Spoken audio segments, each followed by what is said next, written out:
Hi friends, welcome to my channel YS village women. ఈరోజు నేను చేసిన రెసిపీ ఏంటంటే చక్కెర పొంగలి. చూడండి ఎంత బాగుందో. 5 మినిట్స్లో చాలా ఈజీగా ఎలా చేసుకోవాలో చూపిస్తాను. రండి చేద్దాం, మీతో షేర్ చేసుకుంటాను ఇది ఎలా చేయాలనో. చూడండి ఎంత బాగుందో, చాలా బాగుంటుంది ఫ్రెండ్స్. చూడండి వేడి వేడిగా ఎలా నోట్లో వేసుకుంటే వెన్నలా కరిగిపోయే చక్కెర పొంగలి. రండి చేద్దాం. ముందుగా అయితే మనము చక్కెర పొంగల్కి 1 కప్పు నిండా బియ్యం తీసుకున్నాను ఫ్రెండ్స్. ఇది మామూలు రైస్ అనమాట, రేషన్ బియ్యం అయితే కాదు, మామూలు రైసే తీసుకున్నాను నేను. ఇప్పుడైతే 1 అరకప్పు పెసరపప్పు తీసుకున్నాను. పెసరపప్పు వేస్తే చాలా బాగుంటుంది ఫ్రెండ్స్. 1 అరకప్పు పెసరపప్పుకి 1 కప్పు బియ్యం తీసుకున్నాను. ముందుగా ఈ పెసరపప్పుని కొద్దిగా ఫ్రై చేసుకుందాం ఫ్రెండ్స్. స్టవ్ వెలిగించుకొని ఒక కుక్కర్ అయితే పెట్టుకున్నాను. నేను కుక్కర్లో చేయబోతున్నాను. ముందుగా ఈ పెసరపప్పునంతా ఇందులో వేసేసుకొని కొద్దిగా దోరలుగా ఫ్రై చేసుకోవాలి. కొద్దిగా ఫ్రై చేసుకుందాం ఫ్రెండ్స్. చూడండి ఇలా కొద్దిగా బ్రౌన్ కలర్ రావాలి, అప్పుడే మనకి పొంగల్ బాగుంటుంది, స్వీట్ పొంగలి. ఇప్పుడైతే చూడండి స్టవ్ అయితే కట్టేసేసుకొని ఇందులోనే 1 కప్పు బియ్యం వేసుకుందాము. బియ్యం వేసుకొని నీళ్లు పోసుకొని కడుక్కోవాలి ఫ్రెండ్స్. ఒకసారి నీళ్లు పోసుకొని 1-2 సార్లు కడిగేసుకుందాము పప్పు బియ్యాన్ని ఫ్రెండ్స్. చూడండి నేనైతే 1-2 సార్లు నీళ్లు పోసి కడిగేసాను అనమాట. మనం కప్పు బియ్యము, అరకప్పు పప్పు తీసుకున్నాం కదా. వాటర్ అయితే 1 కప్పు బియ్యానికి 2 కప్పు వాటర్ పోసుకోవాలి ఫ్రెండ్స్. చూడండి 2 కప్పుల వాటర్ అయితే పోద్దాము. 2 కప్పుల వాటర్ ఫ్రెండ్స్. ఇప్పుడు ఇందులోనే మనం పప్పు కూడా వేసుకున్నాం కదా, పాలు పోసుకోవాలి. పచ్చి పాలు ఫ్రెండ్స్, బాగా చిక్కటి పాలు అనమాట. ఇలా పోసేసుకొని మూత పెట్టుకొని ఒక 3 విజిల్లు వచ్చే వరకు ఉడికించుకోవాలి. మూత అయితే పెట్టేస్తున్నాను. పాలు పోయడం వల్ల మంచి టేస్ట్ ఉంటుంది చక్కెర పొంగలికి ఫ్రెండ్స్, అందుకనే నేనైతే పాలు పోసాను. ఇప్పుడైతే మూత పెట్టుకొని ఒక 3 విజిల్లు వచ్చే వరకు ఉడికించుకుందాం. ఇప్పుడైతే బియ్యము మనము పెట్టాం కదా కుక్కర్లో, అది ఉడికే లోపల నేను ఇవన్నీ రెడీ చేసుకున్నాను అనమాట. కొబ్బరి అన్నీ కట్ చేసి పెట్టుకున్నాను. కొద్దిగా ఇలాచీ పౌడరు, కొద్దిగా నెయ్యి తీసుకున్నాను. మన ఇష్టం ఫ్రెండ్స్, నెయ్యి ఎంతైనా వేసుకోవచ్చు. ఇప్పుడైతే మనం బెల్లం అయితే 1 కప్పు బియ్యానికి నేను 1 కప్పే బెల్లం తీసుకొని ఇలా తురిమి పెట్టుకున్నాను. ఇప్పుడైతే రైస్ అయితే 3 విజిల్ అయితే వచ్చేసాయి ఫ్రెండ్స్. ఇప్పుడైతే రైస్ ఎలా ఉందో చూద్దాం. ఇప్పుడు ఒకసారి మూత తీసి చూద్దాము.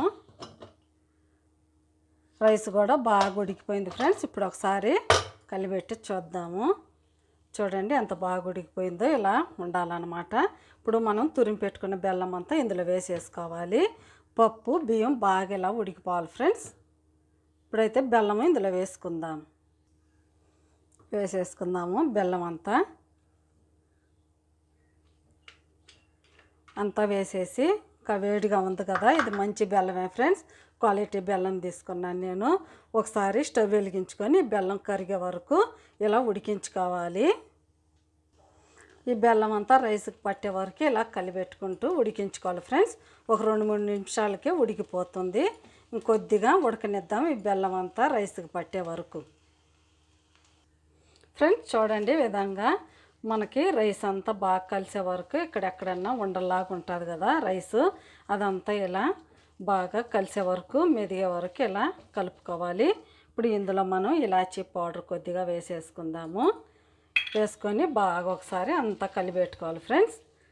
నాకైతే 2-3 నిమిషాలు కూడా పట్టలేదు. చూడండి రైస్ వేడిగా ఉంది కదా, బెల్లం తొందరగా అయితే కరిగిపోయేసేసింది. ఇప్పుడైతే మనం ఇది పక్కన పెట్టేసేసుకొని డ్రై ఫ్రూట్స్ అన్నీ ఫ్రై చేసుకుందాం ఫ్రెండ్స్. ఇప్పుడైతే నేను చక్కెర పొంగల్ పక్కన పెట్టేశాను. ఇప్పుడు ఇందులో ఇంకొక పెనం పెట్టుకున్నాను. ఇందులో నెయ్యి వేసుకుంటున్నాను. నెయ్యి మన ఇష్టం ఫ్రెండ్స్, ఎంత వేసుకున్నా బాగుంటుంది. నేనైతే ఒక 2 స్పూన్లు వేసాను. ఇప్పుడైతే డ్రై ఫ్రూట్స్ అన్నీ ఇందులో వేసుకుందాం ఫ్రెండ్స్. నేను ఏమేమి తీసుకున్నానంటే బాదం పప్పు, జీడిపప్పు, ఎండు కొబ్బరి, కిస్మిస్ తీసుకున్నాను అనమాట. ఇప్పుడు ఇవన్నీ ఎత్తి ఇందులో వేసేసుకుందాం. మనం నెయ్యిలో వేసేసుకొని బాగా ఫ్రై చేసుకుందాము. 2 నిమిషాలకి ఫ్రై అయిపోతుంది ఫ్రెండ్స్. ఇలా ఫ్రై చేసుకొని మనం చక్కెర పొంగల్లో వేసేసుకోవాలి. ఎండు కొబ్బరి లేకపోయినా పచ్చి కొబ్బరితోనైనా వేసుకోవచ్చు. ఏ కొబ్బరి వేసుకున్నా బాగానే ఉంటుంది ఫ్రెండ్స్. చూడండి కొద్దిగా ఫ్రై అవుతుంది కదా, ఇంకొద్దిగా ఫ్రై అయిన తర్వాత మనం వేసేసుకుందాము రైస్లో. ఫ్రెండ్స్ ఇదిగో చూడండి, ఇలా ఫ్రై అయితే సరిపోతుంది. ఇప్పుడైతే మనం స్టవ్ కట్టేసేసుకొని చక్కెర పొంగలి వేసేసుకుందాం. చూడండి, కుక్కర్ అయితే నేను ఉడికించుకున్న పొంగల్ ఇక్కడ పెట్టేసుకున్నాను. ఇప్పుడు ఈ జీడిపప్పు మనం వేసుకునే ఇందులో వేసేసుకొని ఒకసారి కలియబెట్టేసేసుకోవాలి. అయిపోయింది ఫ్రెండ్స్. చక్కెర పొంగల్ అయితే చూడండి ఎంత ఈజీగా అయిపోయిందో. చాలా బాగుంటుంది ఫ్రెండ్స్. ఇది మీకు ఎలా అనిపించిందో ప్లీజ్ మీకు కనుక నచ్చితే నా ఛానల్ని సబ్స్క్రైబ్ చేయండి, సపోర్ట్ చేయండి, ఇతరులకు షేర్ చేయండి. బాయ్. మళ్ళీ ఇంకొక వీడియోలో అయితే కలుద్దాం.